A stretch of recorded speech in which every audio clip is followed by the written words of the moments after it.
Friends, welcome to my channel test riders. तो friends, आज हम बात करने वाले हैं एक्ने की, पिंपल्स की। एक्ने और पिंपल्स क्यों होते हैं? तो एक्ने एंड पिंपल्स जो मेन चीज़ होती है वो होते हैं कई बार हमारे खाने पीने से, या कई बार होते हैं कि जो जेनेटिक्स होते हैं, हार्मोन इम्बैलेंस होने की वजह से होते हैं, या आपके जो है इर्रेगुलर पीरियड्स हैं इसलिए हो जाते हैं, या आपके जो है विटामिन B12 और B6 की हम बात कर रहे हैं, उसके आप बहुत ज़्यादा मल्टीविटामिन्स में एक्स्ट्रा डोजेस ले लेते हो, आप उसके इंजेक्शंस लगवा लेते हो, या आप इस तरह का फूड ले रहे हो जिसमें बहुत ज़्यादा विटामिन B12 होता है। और साथ में जिस तरह से कई बार होता है कि हमारे एक्सटर्नल जो फैक्टर्स हैं, external factors means environmental factors, कि हम किस तरह के जो है एनवायरनमेंट में रह रहे हैं, किस तरह का एटमॉस्फेयर है जहां हम आते हैं जाते हैं रोज़, तो उस गंदगी जो हमारे फेस के ऊपर जमा हो रही है और हम फेस को अपने अच्छी से क्लीन नहीं कर पा रहे हैं, तो जो हमारे हेयर फॉलिकल्स होते हैं, हमारे जो जिनको हम पोर्स बोलते हैं, वहाँ पे जो है एक ऑयल होता है जो हमारी ग्लैंड्स सिक्रीट करती है। ठीक है, तो वो जो सिक्रीशंस होती हैं वो बहुत ज़्यादा हो जाती हैं और हमारे हेयर फॉलिकल्स जो होते हैं वो उसमें जो है प्लग हो जाते हैं, बंद हो जाते हैं और क्लॉग्ड हो जाते हैं। तो उसकी वजह से जो है पिंपल्स जो हैं वो ग्रो हो जाते हैं। क्यों ग्रो होते हैं? क्योंकि जो बैक्टीरियाज हैं उनको बहुत ही अपना मनपसंद जो है एनवायरनमेंट मिल जाता है वहाँ पे ग्रो करने के लिए, वहाँ पे खेलने के लिए, कूदने के लिए।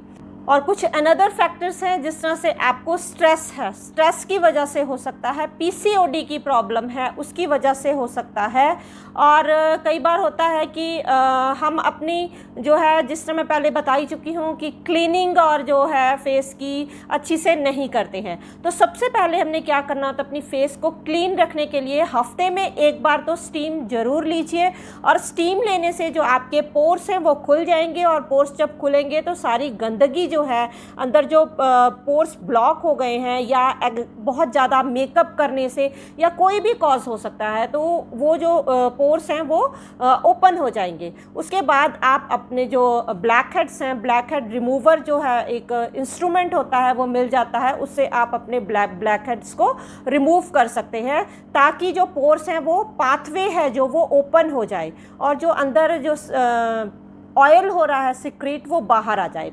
दूसरी चीज़ आपने क्या करनी होती है, दूसरी चीज़ ये है कि आपने जो हार्श एक्सफोलिएंट्स हैं, स्क्रब है, वो ज़्यादा फेस पे नहीं करना होता। हफ्ते में 1 या 2 बार स्क्रब कर लीजिए, वो उतना ही जो है सफिशिएंट होता है। फेस को आपने जो है जिनकी एक्नी प्रोन स्किन है तो वो फेस को 2 या 3 बार से ज़्यादा ना धोएं, क्योंकि जब आप बार बार फेस को धोएंगे तो उससे उतना ही ज़्यादा ऑयल सिक्रीट होगा, क्योंकि आपके जो हार्मोन्स हैं वो कमांड देंगे कि फेस सूख गया है, ड्राई हो गया है और ऑयल निकालो। तो इसलिए अपने फेस को बार बार धोना नहीं होता है।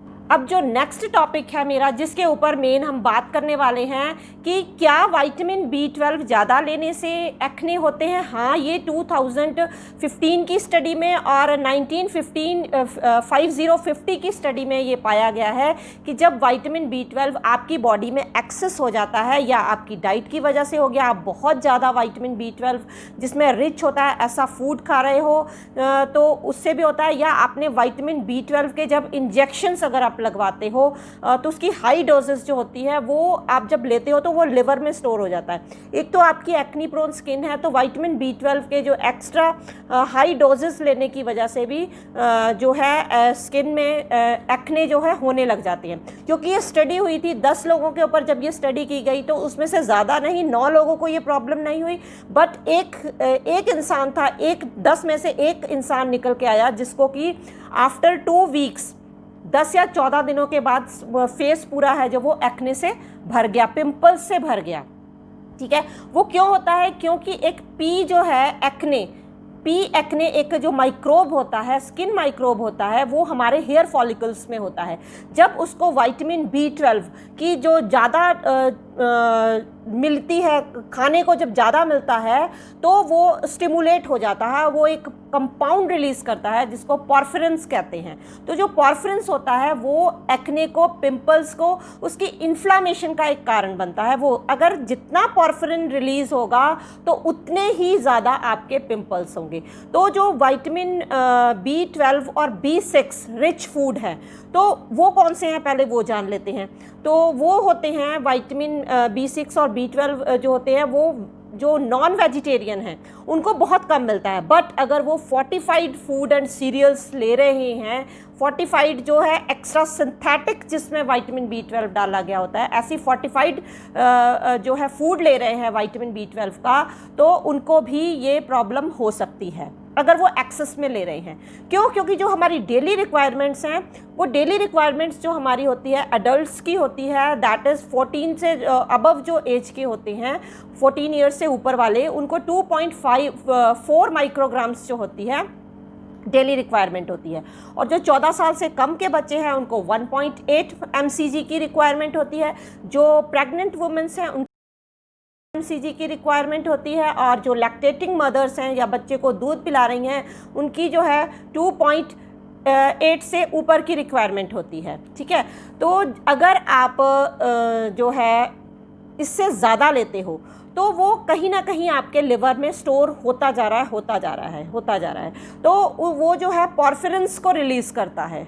ठीक है, तो इसलिए अपना जो विटामिन B12 के है बहुत ज़रूरी, इसके बिना आपके जो है ऑर्गन्स काम नहीं कर सकते। आपका DNA सिंथेसिस में इसका काम है। आपके RBCs, रेड ब्लड सेल्स, जो खून बनाने वाली जो सेल्स होते हैं उसके लिए इसकी रिक्वायरमेंट्स होती है। आपके नर्वस सिस्टम को जो है आपके दिमाग के लिए, आपकी नर्व्स के लिए बहुत ज़रूरी होता है। तो ये बहुत ही एक जिसको बोलते हैं एसेंशियल विटामिन है। बट जब इसकी डोजेस कुछ एक्स्ट्रा हो जाती हैं देन आपको इसके ऊपर थोड़ा सा मतलब ध्यान रखना ज़रूरी हो जाता है कि जितनी रिक्वायरमेंट है, जो मैंने रिक्वायरमेंट्स आपको बताई हैं, उतनी ही रिक्वायरमेंट्स आप पर डे लें, उससे ज़्यादा रिक्वायरमेंट आपको नहीं है। अगर आप उससे ज़्यादा लेते हो तो आपको इसके साइड इफ़ेक्ट्स जो है वो एक्ने के रूप में निकल के आ सकते हैं। और जो आ जाते हैं जो नॉन वेजिटेरियन लोग हैं, जो मीट बहुत खाते हैं, ऑर्गन मीट खाते हैं, बकरे का मीट जिसको, उसकी लिवर, उसकी किडनी, ठीक है, जो लोग बीफ खाते हैं, या जो लोग दूध बहुत ज़्यादा पीते हैं दिन में, और पनीर, चीज़, बर्गर, पिज़्ज़ा, ऐसी चीज़ें बहुत खाते हैं, तो इसमें विटामिन B12 भर के होता है। तो अगर आप ऐसा फूड खाओगे तो आपकी डेली रिक्वायरमेंट से बहुत ज़्यादा है। जिस तरह मैं आपको बता दूं, अगर आप आलमंड मिल्क या कोकोनट मिल्क लेते हैं तो उसमें 3 mcg जो है विटामिन B12 होता है। उसमें सारे जो है विटामिन्स और भी होते हैं, बट विटामिन B12 आपको 3 mcg में मिल जाएगा। तो बट आपकी डेली रिक्वायरमेंट कितनी है? 2.4 mcg। और अगर आप एक्स्ट्रा इस तरह से रोज ले रहे हो और आपका फिजिकल वर्क कुछ नहीं है, तो आपको फिजिकल वर्क बहुत ज़रूरी है। आपको अपनी बॉडी को हाइड्रेट रखना बहुत ज़रूरी है। अगर आप ये चीज़ें आप खाए बिना नहीं रह सकते तो आपको पानी पीना बहुत ज़रूरी है, ताकि जो विटामिन B12 है एक वाटर सॉल्युबल विटामिन है, जितना आपकी बॉडी को उसकी ज़रूरत होगी वो उतना यूटिलाइज करेगी, और जो बाकी एक्स्ट्रा है वो आपके यूरिन के थ्रू जो है वो सारा निकल जाएगा। तो अगर आप ये चीज़ें खाते हो तो अपने पानी को अगर आप बैलेंस करके रखोगे, अपना वाटर इनटेक है जो वो प्रॉपर अमाउंट में रखोगे, पानी अपनी बॉडी को हाइड्रेट रखोगे, तो आपको जो है ये खाना खाने के बावजूद, विटामिन के सप्लीमेंट्स लेने के बावजूद भी आपको ये प्रॉब्लम एक्ने की होने के बहुत चांसेस जो हैं वो कम हो जाते हैं। और जो नेक्स्ट बात ये है कि जो लोग मल्टीविटामिन्स ले रहे हैं, आप अगर किसी भी चीज़ के लिए आप मल्टीविटामिन्स ले रहे हो, आपको कोई और प्रॉब्लम है, मल्टीविटामिन्स आप ले रहे हो, और साथ में अगर आपको एक्ने भी हो रहा है, तो अपने डॉक्टर से कंसल्ट कीजिए कि आप उसका जो है इंग्रेडिएंट आप पढ़ सकते हो। उसके बैक साइड पे लिखा होता है कि आप उसमें देखिए कि जो विटामिन B12 और विटामिन B6, ठीक है, उसमें कितना है। अगर उसमें बहुत ज़्यादा है, एक्सेस अमाउंट में है, देन आप अपने जो मल्टीविटामिन्स हैं उनको चेंज कर सकते हो, जिसमें जो है ये विटामिन B12 और विटामिन B6 ऑलमोस्ट सभी मल्टीविटामिन्स में होता है, बट जिनमें कम अमाउंट में आपको मिले, आप बात समझ रहे हो, जिसमें आपको कम अमाउंट में मिले, डेली रिक्वायरमेंट सिर्फ आपकी पूरी हो, आप वो वाले मल्टीविटामिन्स चूज़ कर सकते हो। तो इस चीज़ का आप ज़रूर ध्यान रखिए। और अपने खाने पीने में जो है, जो चीज़ें मैंने आपको जिस तरह से बताई हैं, चीज़ है, पनीर है, मक्खन है, दूध है, दही है, इनको आप कम मात्रा में लीजिए, क्योंकि अगर आप आधा लीटर दूध भी लेते हैं देन आपकी जो डेली रिक्वायरमेंट है विटामिन B12 की वो पूरी हो जाती है सिर्फ आधा लीटर दूध लेने से। देन आप अगर आप उससे ज़्यादा दूध लेते हैं तो मत लीजिए। अगर आप और कुछ उसके साथ दही भी ले रहे हैं, पनीर भी ले रहे हैं, मक्खन भी ले रहे हैं, चीज़ भी ले रहे हैं, तो आपको वो कहीं ना कहीं जाके एक्ने के रूप में बाहर निकलेगा ही निकलेगा। आइसक्रीम्स आपने नहीं खानी है, शुगर से बनी हुई चीज़ें आपने नहीं खानी है। जितना हो सके raw food, raw vegetables and fruits अपने डाइट में शामिल कीजिए। 1 घंटे की एक्सरसाइज कीजिए, फिजिकल वर्कआउट कीजिए, ताकि जो है अंदर जो फ्री रेडिकल्स हैं वो बाहर निकलें और आपको पसीना आए। पसीना आने से भी जो आपके रोम छिद्र है वो खुलते हैं। तो ये सब अगर आप छोटी छोटी चीज़ों का ध्यान रखोगे देन आपको एक्ने की प्रॉब्लम जो है ऑलमोस्ट ठीक हो जाएगी। तो फ्रेंड्स, आज के लिए इतना ही। मिलते हैं अपनी नेक्स्ट वीडियो में। Till then bye, stay happy and healthy. और अगर आपको किसी और टॉपिक पे वीडियो चाहिए तो मुझे कमेंट करके ज़रूर बताएं और चैनल को सब्सक्राइब करें।